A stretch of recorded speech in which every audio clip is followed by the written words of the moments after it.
going to be a continuation of the course ENT 102.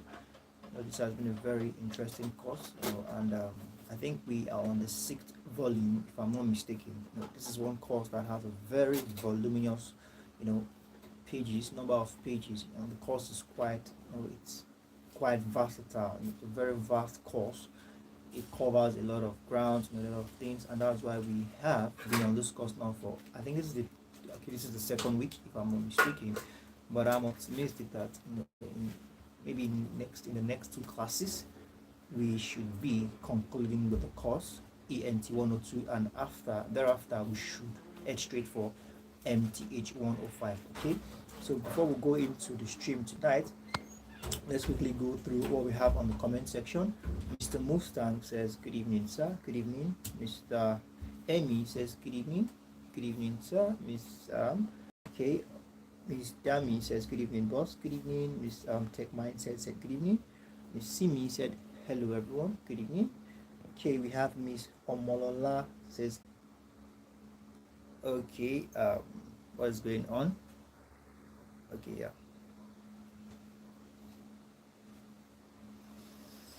Wow, what is going on with the network tonight?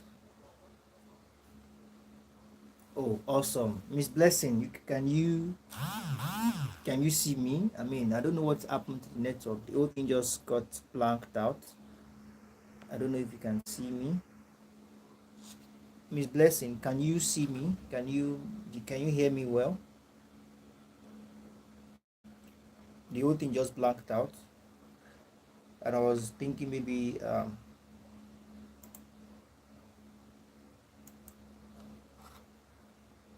very bad. Yes, I think it's better now. Yes, the network is very bad, but I think it's better now. Miss Blessing, can you hear me? Can you say something? I want to know if you can hear me. All right. I don't know what really happened. The whole thing just went blanked. Awesome. Yes, thank you, Miss Omolola. Thank God we are back. I just can't bear the fact that I have to go and reschedule the class again. That would be very, very unfair. But thank God we are back, and I hope that others can also join. Others that were on the class before the whole thing just scattered can also join. Okay, so we'll just continue, and hopefully they will also join. Just continue, and hopefully they will also join. Good evening, Miss Blessing. Yes, you can. Okay. Good evening, Miss Usen. It's great to have you all on the stream. So I hope all can hear me, and let's just start immediately, and hopefully others will also join while the class is ongoing. Okay, I think this is a bit too close. Okay, let me see. Yeah, I think it's better this way. Okay, I think it's better this way. Sorry about that. Sometimes it's like that. Sometimes it's right like that. But I think it's a bit. Stable now. Sometimes network just does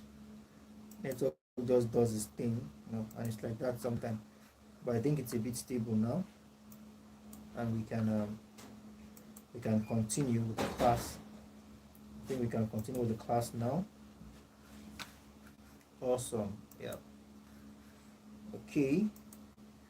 So this is one course this is one course that's actually taking a lot of time. The material itself is quite voluminous, and we have been on this course for almost for I think this is our second week now on the course that we have been taking, and it's actually a very interesting course anyway. It's a very interesting course. It speaks a lot. You as every one of us definitely, one way or the other, we will, or if we have not, we'll be, one way or the other, be an entrepreneur.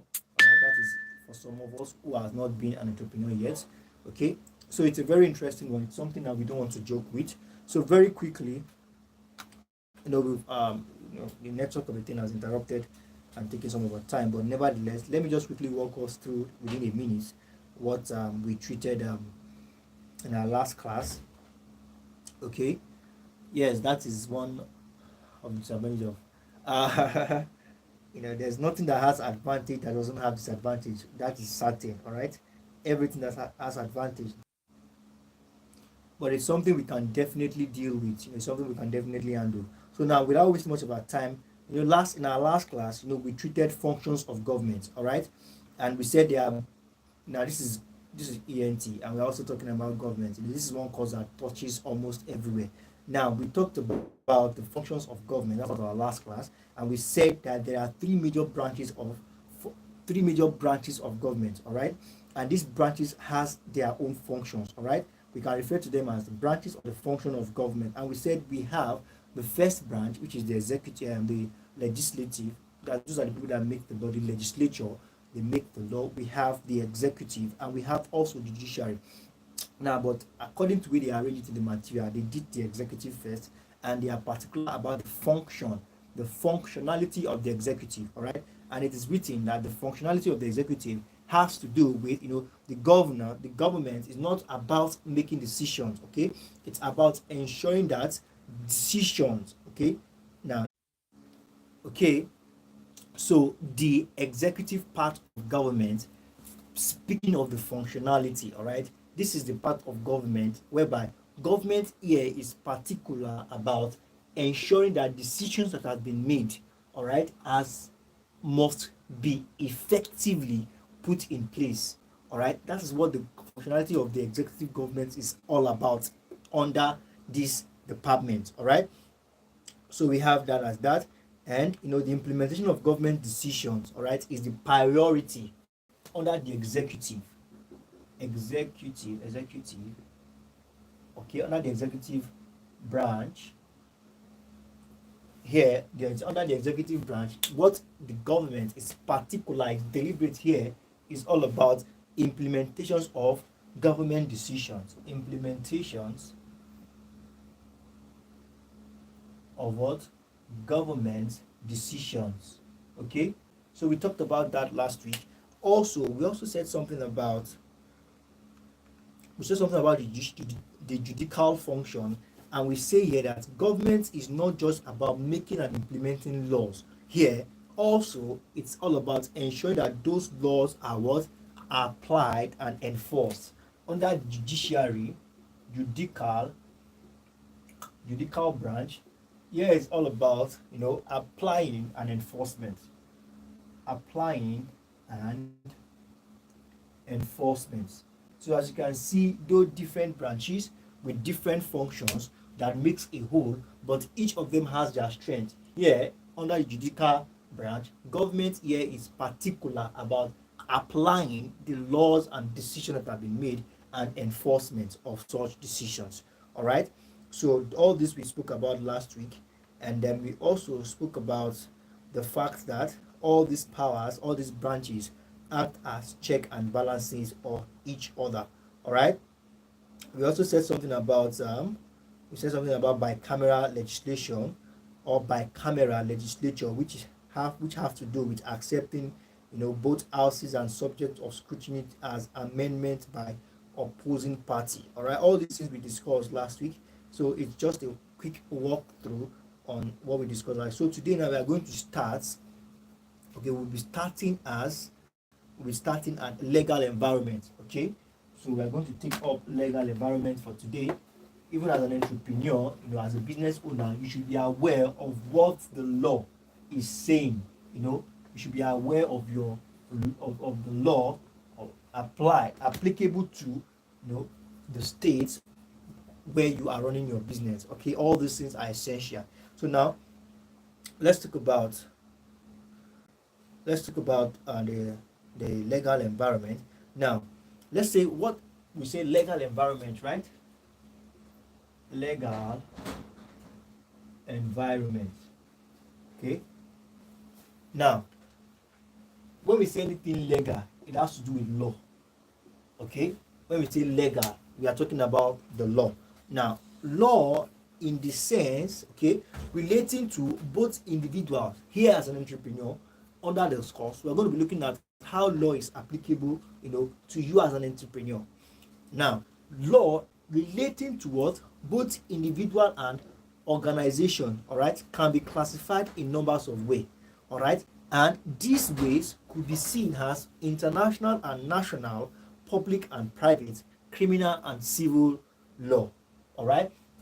Law now binding you as an individual, as an organization, can be categorized in different ways. We're going to be looking at this together tonight, but we're going to be talking first, you know, when we say law, ensuring,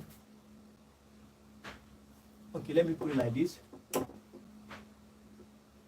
a guide, okay, principle, a guide, principle, set of instructions,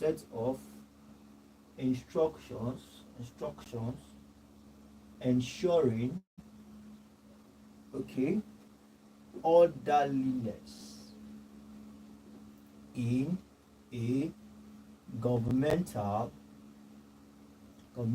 system, okay, okay. That's just a quick one from me.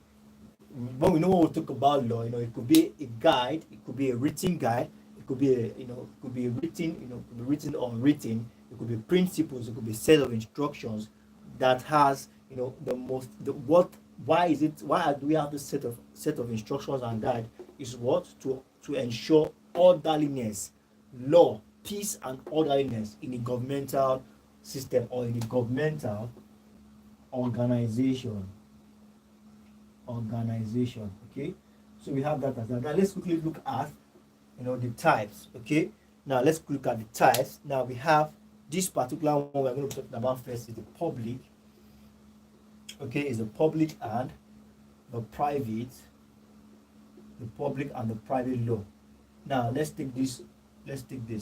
Now when we say public, put in simple, public law is a law which concerns the states. All right, law which concerns the state, whether in international agreements or disputes, all right, in relationship between the state and the individual. All right, this is particular public, state and individual.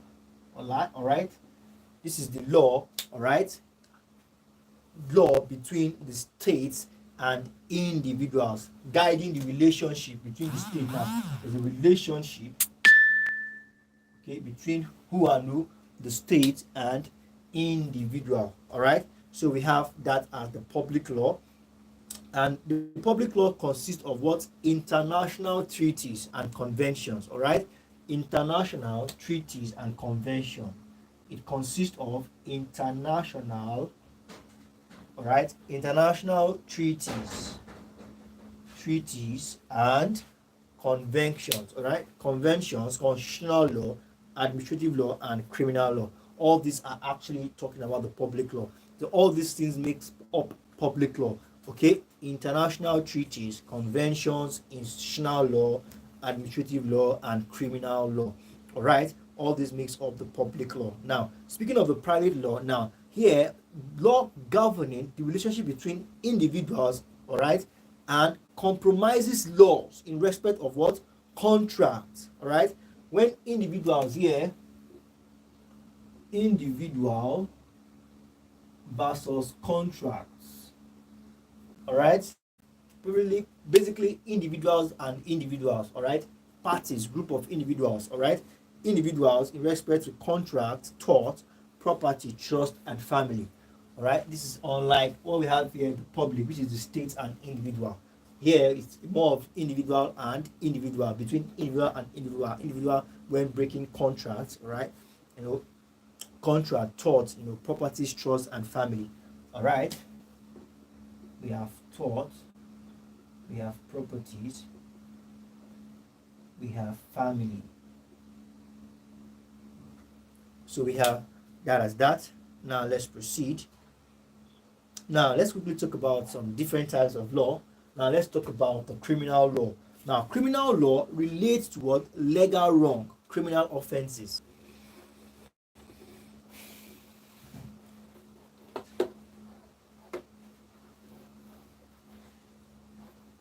You might need to pardon me, I'm a bit fast. You know, I want us to cover this. I want us to be done with this course in just 2 classes. So we can start with MTH 106 in our next class. Okay, now we have criminal. Now this criminal law is also referred to as criminal offense, legal wrong. All right, criminal law, criminal offense is also referred to as legal wrong. Okay, now it's a breach of public duty. Okay, punishable by the state on behalf of the society. It can also be said to be a breach. Okay, it's also said. Let me write it here. Let's make the space here. It's also said to be a breach of what? Public duty.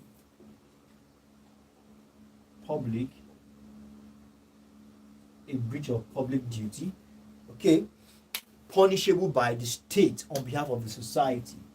All right, by the state on behalf of the society. Okay, it's a breach of what? Public duty. Okay, punishable by the state on behalf of the society. So we have that as criminal law. Now let's proceed. Now let's talk about a tort. Okay, now when we say a tort, now a tort is a civil wrong. Okay, it is other than breach of contract or breach of trust, and is a duty fixed by law on all persons. All right, road users have a duty in law not to act negligently. All right, so that is what a tort. Now a tort is said to be a civil wrong. Okay, now this is one thing that happens a lot in Abuja. Usually our road here in Abuja, we have, express a lot. We have good roads, and most of our road are like about 6 lanes, if I'm not mistaken. So most time you see from junction, from bus stop to bus stop, there are always what we call flyover bridge. I'm trying to explain these thoughts. There's what we call flyover bridge. Basically maybe because where a vehicle will stop you is far from the flyover bridge. So people would rather prefer to cross the road directly, all right, than using the flyover bridge. Now, during that act, legally, it is your responsibility to use the flyover bridge and not to cross the road directly because of your own safetyness. Even in the law, you don't have the right to take your life. It is a crime against the law, which is punishable by the law for you to take your life by yourself. So it is responsibility of people to go across the flyover bridge. So if you now choose not to use the flyover bridge, and you deliberately use the road directly, then you've committed this crime. Right? It's a civil, all right? It's a civil wrong. It is a civil wrong. It's just like you are supposed to, you are going out, and you on your way going out, you disobey the traffic lights. All these things are civil wrong. Or you have a meter, you are bypassing. All these things are what? They are all what we call civil wrong. Okay, just as we are giving the example of a road user not to be negligent, all right? It's a duty, all right? So we have that as that. Now let's proceed. Now it says here, law of tort is therefore concerned with those situations where the conduct of one party, all right, threatens or causes harm. Okay,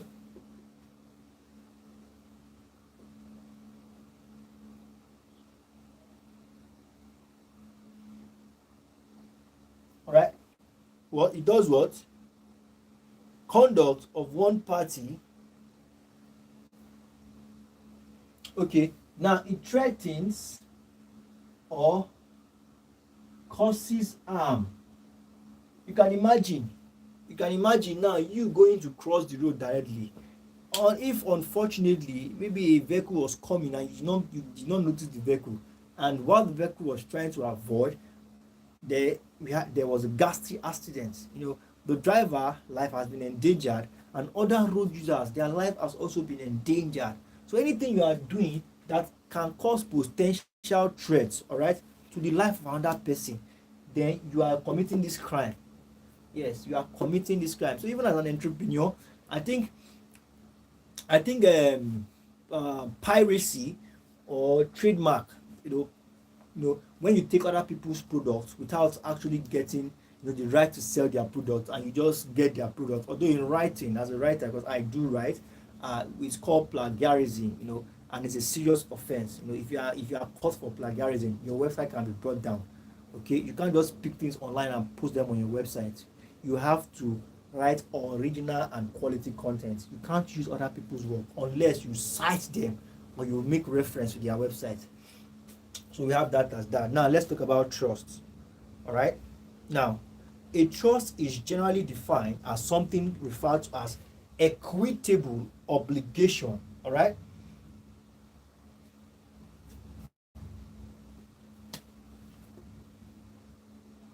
This is not a regular kind of trust we know. This is a different one. Now, it's said to be an equitable obligation. All right. Equitable obligation.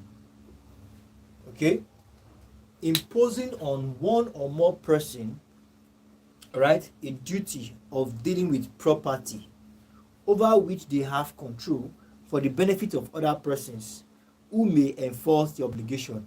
Now this is simple. An equitable obligation. Now it is between parties.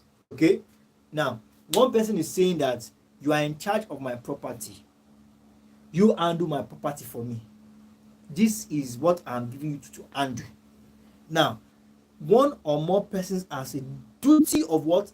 Dealing with property.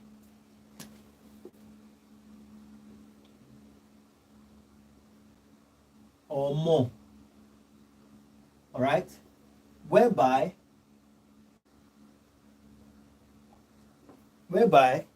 the duty of dealing with property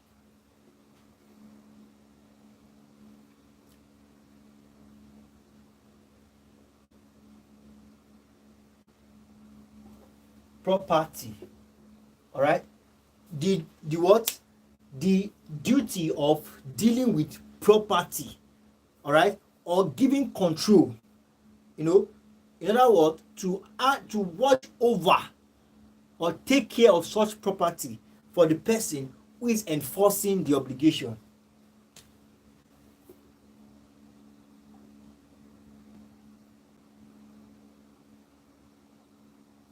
On behalf of a party. So we have that as that. Now we still have a long way to go, so we might need to increase our speed a little bit. Okay. So we have source of law. Now let's quickly talk about source of law. Now it says here, law invariably derived from a number of sources, including custom, judicial precedents, legislations, and international and natural bodies. Okay. Now, very quickly, the sources. Now you have custom. Okay. Now here, this is quite explanatory, self-explanatory. Now, in the early societies, all right, developed particular forms of behavior. All right, behavior. There's a particular way they behave. That is their custom. Now, which came to be accepted as what? Social norms. When there was a time whereby you ladies wear clothes that covers their body a lot. There was a time like that. It became a norm. Okay, now in this community, I think I remember one of my mom's friend then that came all the way from Saudi Arabia. I think she was talking to my mom that there are some particular places in Saudi that as a woman, and also you are not permitted. If you want to come out, you are not permitted to open your body or your face. That you wear something they call to cover you from the top of your head to the tip of your toe. The only thing that can be seen is just your eye, right? And some of them even used to cover their eye. That it's just, although it's a very light material, they cover their eye. So there, it is wrong. It doesn't mean that it is applicable to everywhere in the world, but in that particular place, that is what is obtainable. All right. So that's how they do it. So it becomes their behavior, their custom, okay, which is now accepted as a social norm, and which is therefore followed by the members of the community, which they are what, which they apply. Okay, now let me use that as the behavior generally accepted way of life. All right. So we have that as that. Now we also have what we call judicial precedents. All right. Judicial precedents is what we refer to as, previous decisions of courts. Judicial precedents. These are questions that comes out a lot. Dash is, dash can be said to be previous decisions of courts. These are very straightforward questions, right? And we have judicial, all right, precedent. All right, it's said to be previous, okay, previous decisions of courts. Decisions of courts. And you need to understand that courts don't make decisions in isolation, or that there were cases, all right? There were cases and they needed to make decisions, and this was how this case was, it was resolved. So now, because it was resolved successfully, so then other similar case that comes up like this is how it should be resolved. All right, these are what we now refer to as judicial proceedings. All right, we have that as that.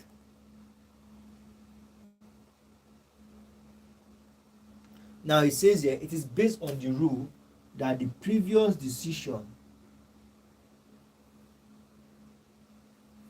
of the High Courts, all right, previous decision of the what, the High Courts must be followed by lower courts. All right, must be followed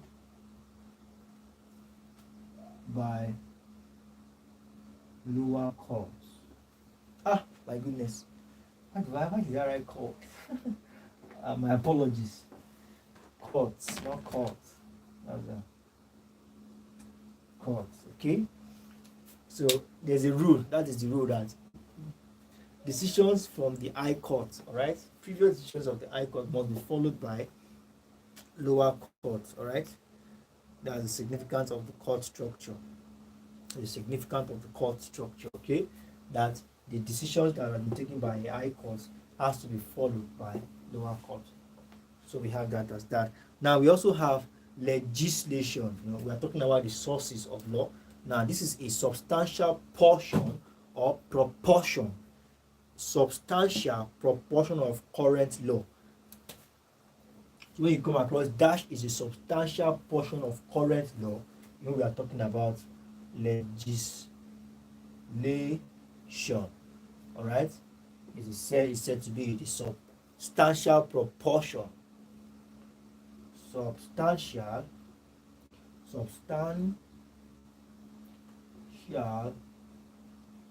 proportion, all right, proportion of current law,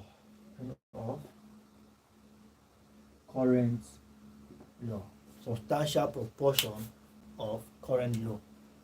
So we have that as that. Now this includes governing the once we say the legislation, okay, now it includes laws governing the operations of business organizations. They are all derived from legislation or the statutes. Okay, now most of the legislations emanate from what we call government and takes form as acts of parliament or delegated legislations. All right, delegated legislation. Now act of parliaments are said to be bills. All right, legislations now are derived from act of parliament, and this act of parliament are said to be what? I believe we can see what I'm writing down here. Can we? Let me check it from my end. Okay, yes. Now, Act of Parliament now are referred to as bills, which are what? Which have been enacted by the Parliament. Bills enacted by the Parliament. Okay. By the Parliament. Alright? We're talking about Act of Parliament.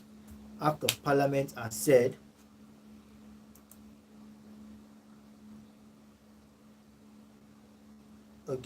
Act of Parliament are said to be what? Okay, these are said to be bills which have been formally what? Enacted by the Parliament and have received, there's a process, a lot of processes involved, and before these bills becomes law, it must go through a lot of processes. After it has been enacted by the Parliament, and it must, before it can be enacted as well, it must have gone through the necessary processes and must have received the presidential assent. Okay, presidential assent. They represent supreme law of the land as the president. Now, enacted by the Parliament and received presidential assent. They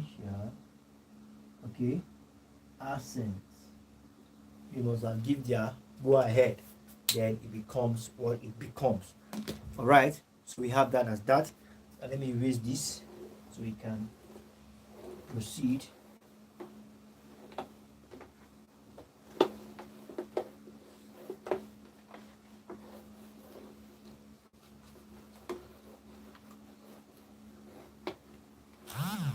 Now, so we have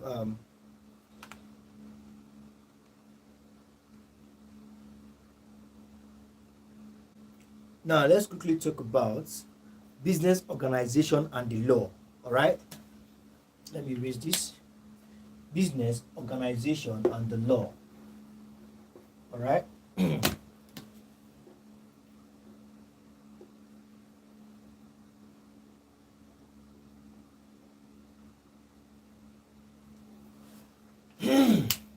Now, business organization have been what? Described as transformers of input into output.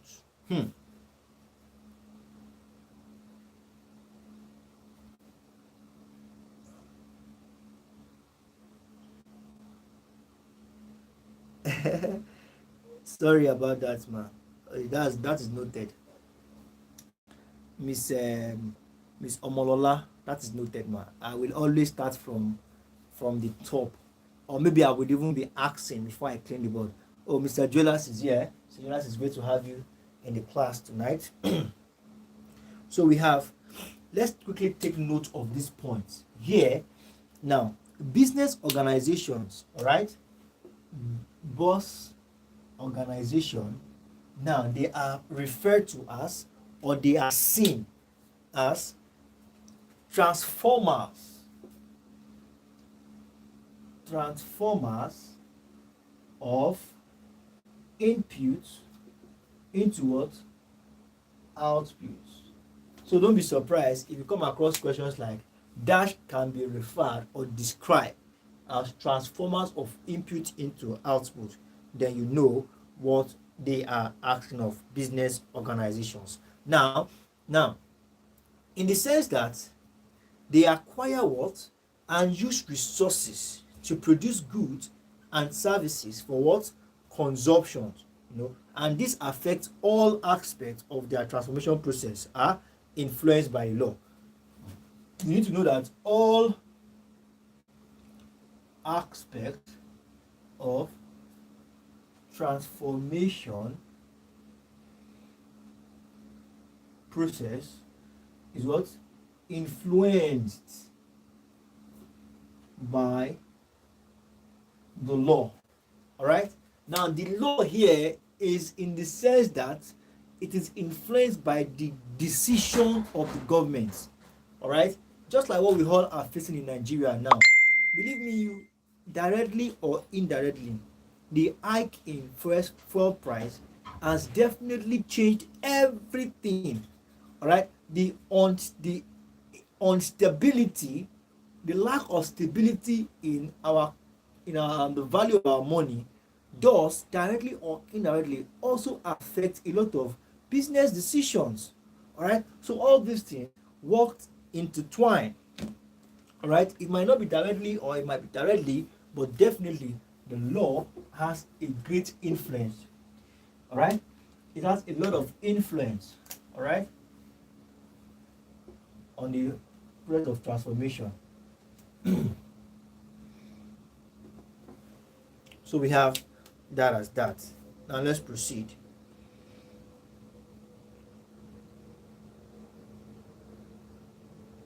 Now we are going to look at some contracts all businesses enter into, whether it's a supplier or employee or the financier or customers. Indirectly or directly, all business operators enter into certain contracts. Now let's talk about these contracts. So we have just among few that, whether you as a business owner, as a supplier, all right, as a supplier or as a financier, or as a customer, you do enter into certain contracts.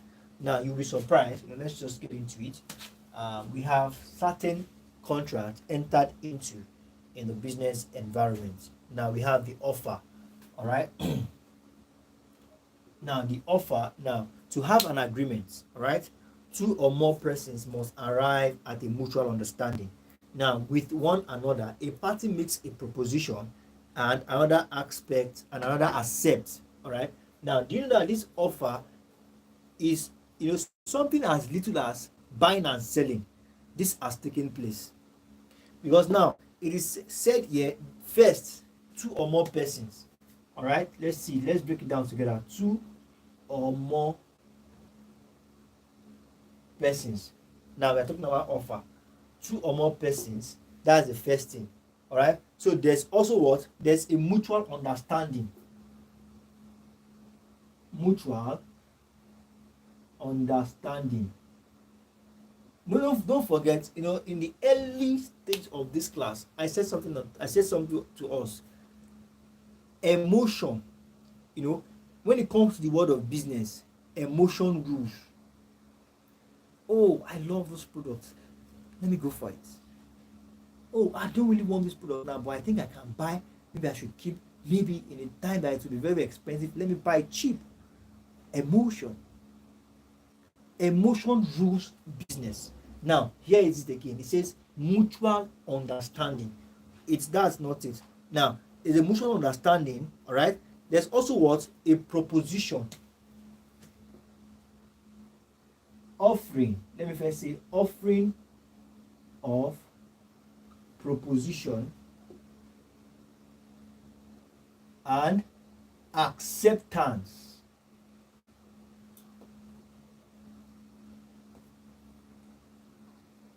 Now let's take a look at this together.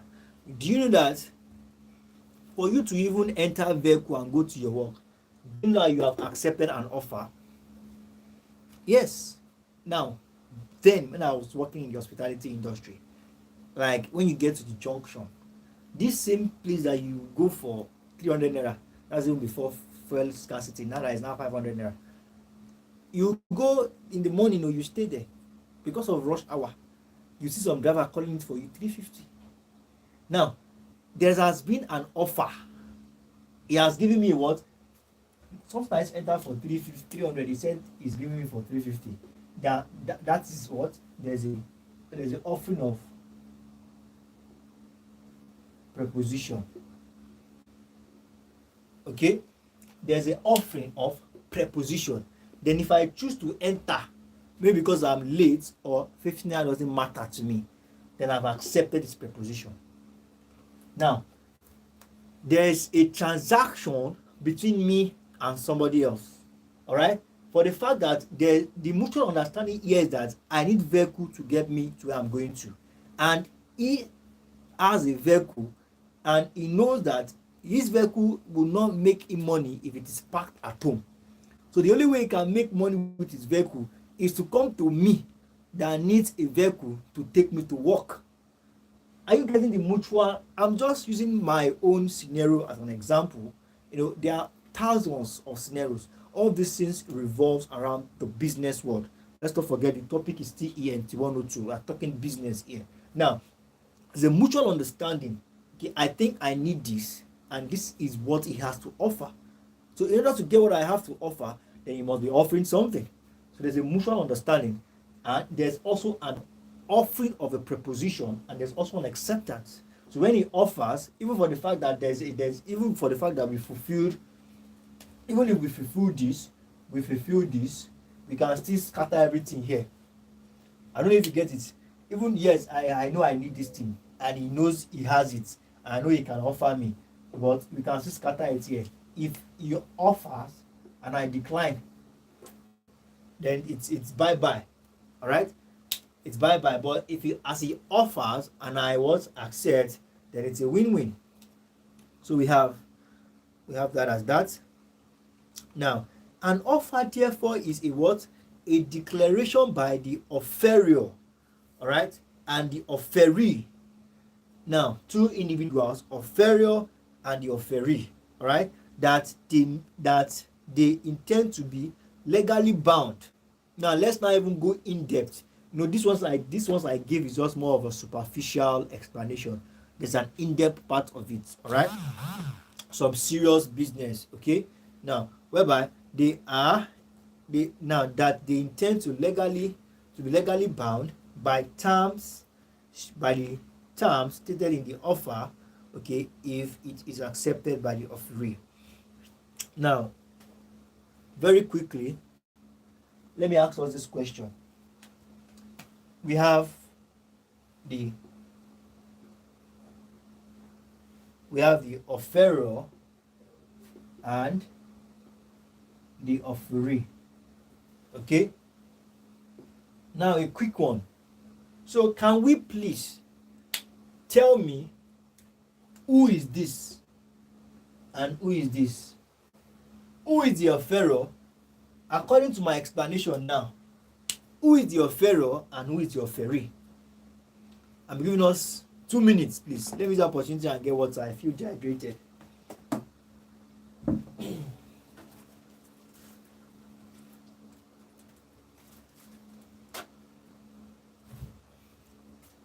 Who is the offeror and who is the offeree?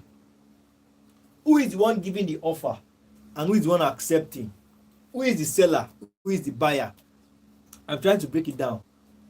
Who is the one giving the value and who is the one buying the value?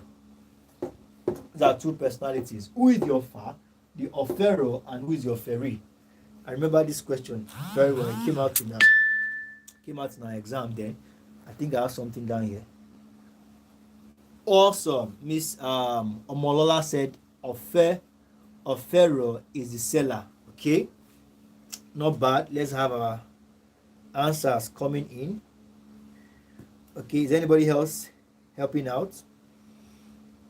Is anybody else saying something?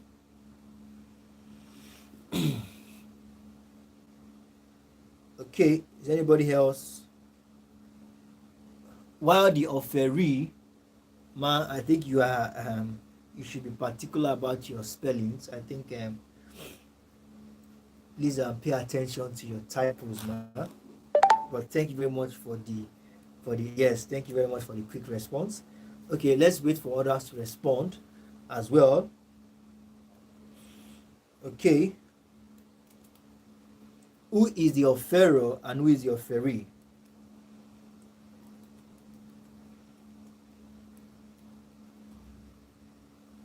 Okay, who is the offeror and who is the offeree?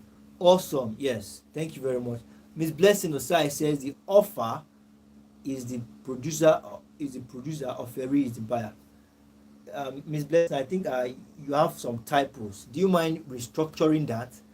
Do you mind I think there are some typos there.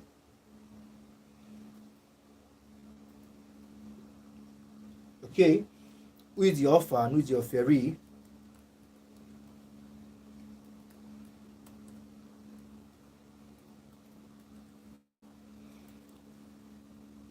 okay, the offer is the producer, offeree is the buyer. Okay, now you Miss Blessing, I think you mean what you mean here is you mean the offerer is offerer, ma. You mean the offerer. The offerer. Okay, thank you very much for that. Thank you for your contribution. I believe others are here to make their contributions. Let them do well as well to make their contribution. Okay, I think we are back now. Network is a bit. I think we'll just have to continue so it doesn't waste much of our time. But I really appreciate all our responses. Awesome. Yes. Awesome. The Tech Mind Tech says offeree. I think there's a mistake there. Yeah. It's supposed to be EERE now. Offeree is a person buying. Good, good, good. Yep. So the offerer, so Miss Simi says offerer is the one making the offer. Awesome. Yes, we all have spoken well. We all have spoken well. Now, this is the person making the bar. This is the person making the proposition.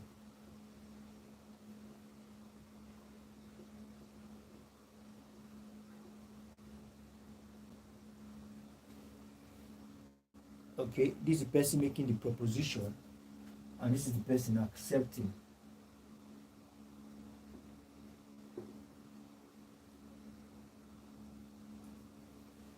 Okay, I believe that is clear enough. So let's proceed.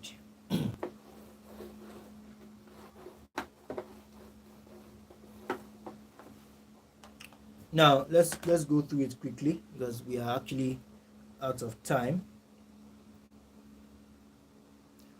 Okay, we have acceptance. Now, acceptance here means just as an offer must be confirmed and certain, the acceptance of an offer by the person to whom it was made must be what? Unequivocal and must not contain an alterations or additions. All right. Acceptance is just simple as I have accepted the offer. All right. Okay. Mr. Jola said an offerer. Okay, said an offerer is someone in position. In the position.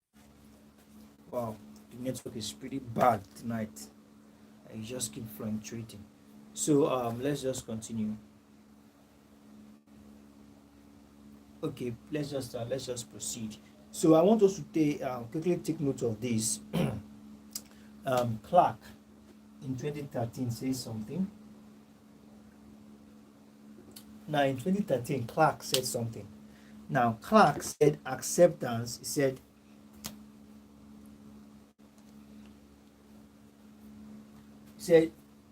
acceptance said it must be unconditional basis. It must be an unconditional basis of a contract.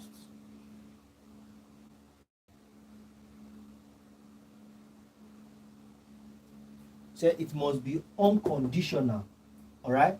In a contract, it must be unconditional. Acceptance in a contract must be what? Okay, I think I missed something. Must be unconditional. Why? Because now mutual consent, all right? The base of a contract, what is the what? Mutual consent of parties involved. Now, that's also a key point. You know, it's all about the key points. You know how it works. It's all about the key points. Now, basis of a contract. The base of a contract is what? The mutual consent.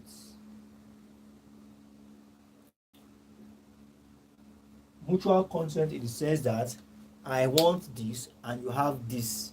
All right? I want this and you have that. So there's already okay the ideal ideology about okay, it has what I want. So make your offer, let's see what I can do about it.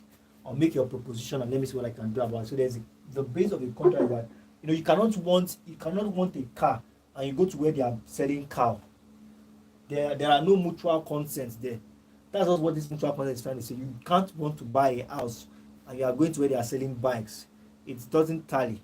Okay, the basis of a contract is that there's a mutual, right, consent, okay, on the parties, okay, of the parties.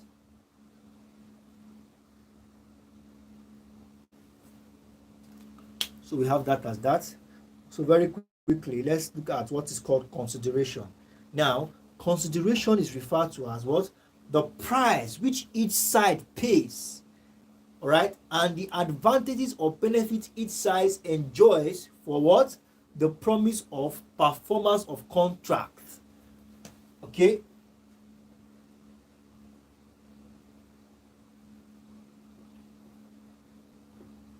The price paid, all right, and benefits. Price paid and benefits for what? Promised performance execution. Now, if both sides concurs, all right, there's an obligation on both sides, you know, there's a price to pay.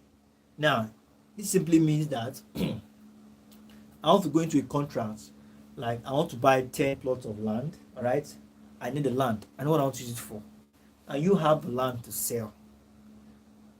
It's a win-win negotiation. I have my money, I pay you, you give me my land, I enjoy my land, I do whatever it is I want to do with it. And you on the other end, you gave me your land in order to receive value, which is money, okay, appreciated value for what you are giving. So on your own other end too, you are also enjoying the fact that you gave out your land and you have money. So that is the price and benefits, all right, the promised performance execution. So when the two of us now do play our part, then the two of us will smile, all right. So that's how it works. So on this note, I think we'll call it a wrap for tonight. On this note. So okay, let me just quickly highlight this. Okay, now hopefully, in our next class we'll go through the material comprehensively. The remaining part of the material, we'll go through it in our next class, and I'm optimistic that we will conclude the material in our next class, so we can start, just like last semester, MTH 105. Okay, just a moment. MTH 105 is it's divided into two parts. Okay, that's how it is this semester too. It's divided into two parts, whereby you have the written part and you have the calculation part of it. Although just like I remember very well in my 100 level second semester, the panic was much that second semester is very difficult, this and that. The only thing difficult about second semester is that many of us were relaxed. We were enjoying the good result of first semester. So many of us were relaxed. We never knew that sometimes second semester is shorter compared to first semester. So that was it. We were not really prepared, But with this set, there are a lot of preparations. Even, we are 6 weeks into the class already. The preparations, the participation, not just this class. I see a lot of us still going to other places to still get information. So it's a big thumbs up for this sets. I think this is 2020. If I'm not mistaken, it should be 2023 or 2022 sets. It's a lot of. There'll be a lot of good results, in this set, because I can see the vibe and see the enthusiasm towards learning. So on this note, we call it a wrap for tonight. Thank you very much, everyone. And for as many of us who are here to bring our notes up to date, let's do just that. And the website as well, we have been working on the website and we have been doing a lot of things behind. behind the curtain just to ensure the website is working and functional. And you can always go there. I think for boss one and for Department of Management Science, all your courses have been uploaded except this one and the one we are yet to do for MTH 106. Okay, and we are working on the courses and classes of business education as well, so they can also get their own. So thank you very much, everyone, and I look forward to seeing you in our next class. Enjoy the rest of the night.